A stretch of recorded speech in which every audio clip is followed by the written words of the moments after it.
The number of white students attending public schools in this community has gone down almost by half over the last couple of decades, while the number of black students attending these schools has held steady. This mirrors, of course, regional and national trends.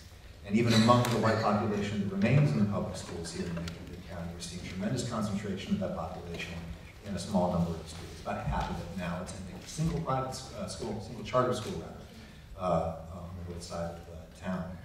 Do you think that the de facto resegregation of schooling in our community, in our state, is a bad thing? And what do you think should be done about it? Mr. Thornton, you first. Yes, it is a bad thing because it's a huge rural virus. The majority of the world is majority people of color. Most people understand that by 2045, the state of Georgia will be mostly black and brown. In the world, in the United States, by 2050, it will be black and brown. So we have to work together, period. And I wish I could say that we're just humans.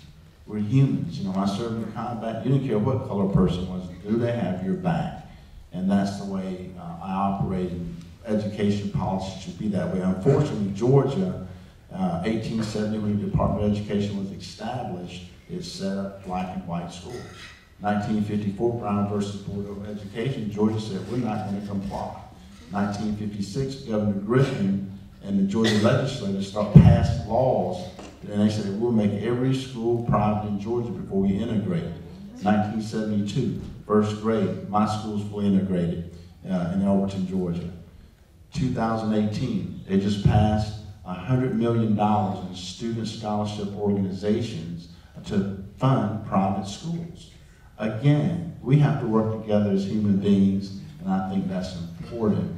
And just realize that resegregation, yes, it is happening in Georgia, but my approach to that is to try to eliminate or continue to reduce the funding for these private schools that we're paying $100 million. We actually pay 52 cents for every tax dollar. So 52% of your tax dollar goes to education. And we just need to make sure that we're getting the best quality education for every child.